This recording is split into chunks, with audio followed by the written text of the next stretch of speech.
Assalamualaikum warahmatullahi wabarakatuh. Halo teman-teman, perkenalkan kami dari Universitas Muslim Indonesia. Saya atas nama Gayatri Lestari dan rekan saya atas nama Kifalatur Rifkia Yahya. Nah, pada kesempatan kali ini kami akan menjelaskan terkait teori dan perubahan perilaku kesehatan atau konsep perilaku kesehatan. Nah, langsung saja saya akan masuk. Silakan di slide pertamanya.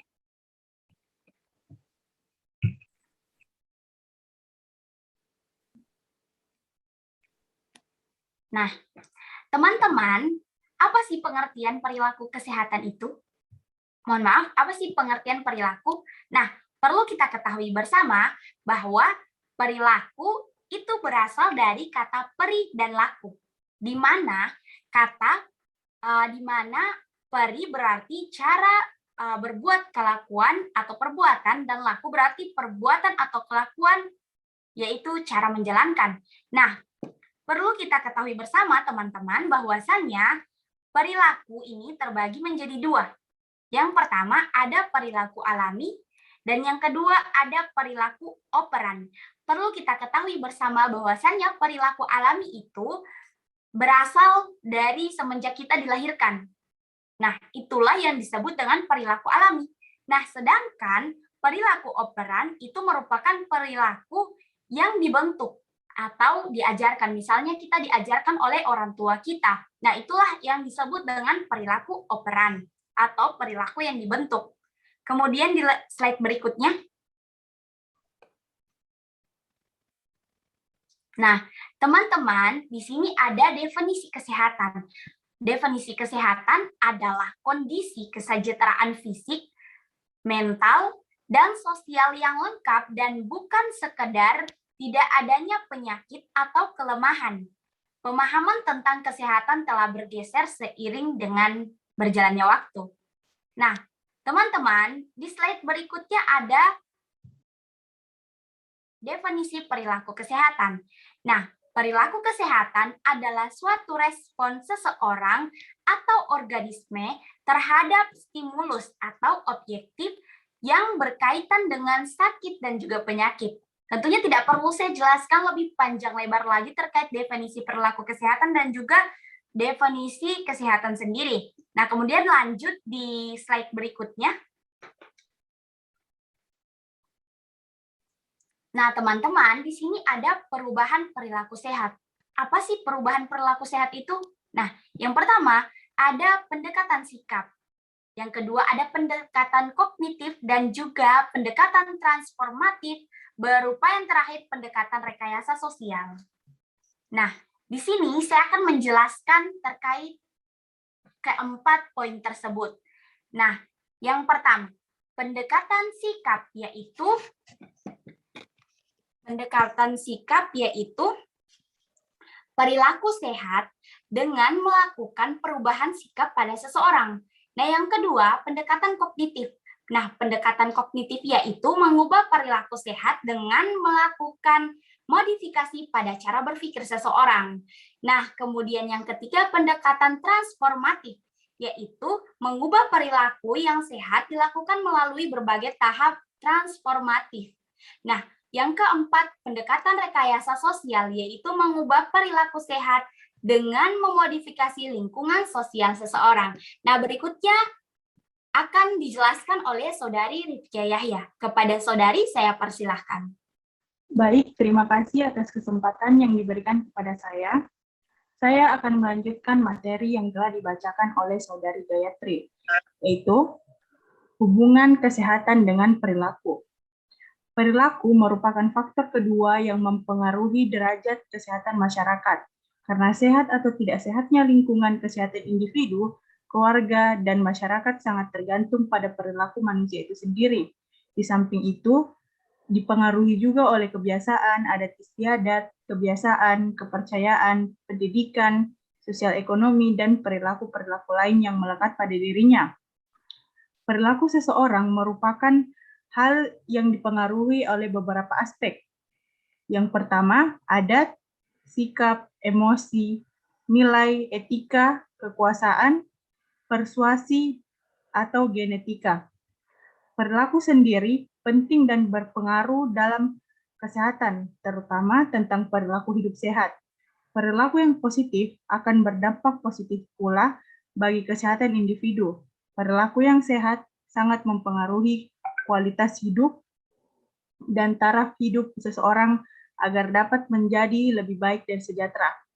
Slide berikutnya, pencegahan, tujuan, dampak hidup sehat.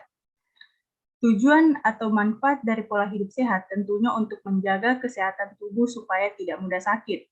Dampak dari pola hidup sehat yaitu yang pertama, terhindar dari berbagai macam penyakit.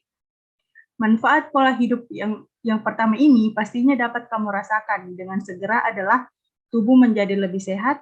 Dengan rutin mengkonsumsi makanan sehat setiap hari, badan kamu akan dipenuhi lebih banyak nutrisi dan dapat meningkatkan metabolisme serta memperkuat imun. Yang kedua, memiliki banyak energi. Menjalani pola hidup sehat dan memperhatikan apa yang kamu masukkan ke dalam badan, maka metabolisme dapat meningkatkan. Ketika metabolisme bekerja lebih cepat, badan akan terasa lebih banyak energi alami yang dapat digunakan untuk melakukan aktivitas seperti menyelesaikan pekerjaan dan mungkin berolahraga. Yang ketiga, meningkatkan produktivitas, yaitu karena kesehatan badan terjaga dan memiliki banyak energi, otomatis produktivitas akan meningkat.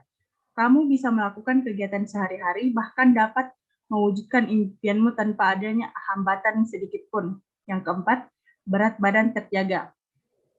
Menjaga makan dan rutin berolahraga dapat memberi manfaat yang biasanya paling pertama terlihat, yaitu berat badan turun dan terjaga di batas normal. Ketika berat badan terjaga, maka badan akan terasa ringan dan kamu lebih mudah melakukan aktivitas. Yang keenam, bersikap lebih positif, yaitu setelah menjalani pola hidup sehat, tubuh akan terasa lebih sehat. Seperti contohnya, berolahraga, tubuh akan mengeluarkan hormon endorfin yang dapat memicu perasaan tenang dan bahagia. Yang ketujuh, kesehatan mental terjaga. Dengan melakukan rutinitas yang baik untuk jiwa dan raga, kesehatan mental akan terjaga dan cenderung menjadi lebih stabil. Sebagai contohnya, beberapa orang depresi yang pergi ke psikolog biasanya disarankan untuk mencari rutinitas baru yang tidak melibatkan substansi apapun. Yang selanjutnya, mempercantik kulit. Perpaduan antara olahraga rutin dan konsumsi makanan bernutrisi dapat menghasilkan kulit yang sehat dan membuat kamu terlihat lebih glowing secara alami. Selanjutnya, meningkatkan percaya diri. Ketika kulit bersinar secara alami, berat badan terjaga dan kamu produktif dalam melakukan kegiatan, kepercayaan diri kamu akan meningkat secara otomatis. Yang terakhir, bisa menikmati hidup secara maksimal. Dengan menjalani gaya hidup sehat, kemungkinan untuk hidup lebih lama dan menikmatinya secara lebih optimal akan meningkat. Selanjutnya, teori-teori perilaku kesehatan.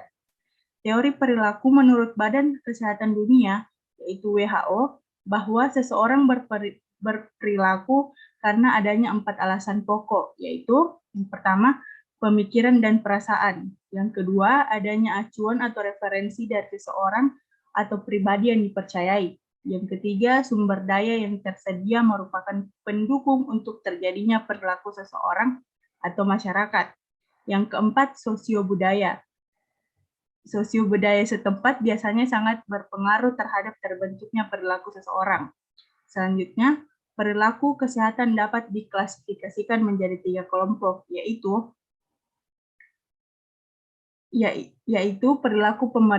perilaku pemeliharaan kesehatan. Perilaku pemeliharaan kesehatan adalah perilaku atau usaha-usaha seseorang untuk memelihara atau menjaga kesehatan agar tidak sakit dan usaha untuk penyembuhan bila mana sakit. Yang kedua, perilaku pencarian dan penggunaan sistem atau fasilitas pelayanan kesehatan atau sering disebut dengan pencarian pengobatan. Yaitu perilaku ini adalah menyangkut upaya atau tindakan seseorang pada saat menderita sakit atau mengalami kecelakaan.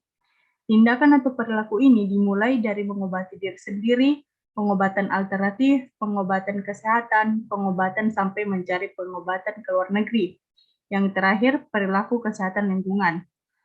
Perilaku kesehatan lingkungan ini, bagaimana seseorang merespon lingkungan baik, lingkungan fisik, lingkungan sosial budaya, dan sebagainya, sehingga lingkungan tersebut tidak mempengaruhi kesehatannya. Dengan kata lain, bagaimana seseorang mengelola lingkungannya sehingga tidak mengganggu kesehatan sendiri, keluarga, dan masyarakatnya. Selanjutnya, saya kembalikan kepada Saudari Gayatri. Baik, terima kasih pemaparan yang sangat luar biasa sekali dari Saudari Kipa. Nah, mungkin itulah akhir dari perjumpaan kita pada kali ini. Kurang dan lebihnya kami mohon maaf. Wabillahi taufiq. Wassalamualaikum warahmatullahi wabarakatuh. Waalaikumsalam. Assalamualaikum warahmatullahi wabarakatuh. Terima kasih.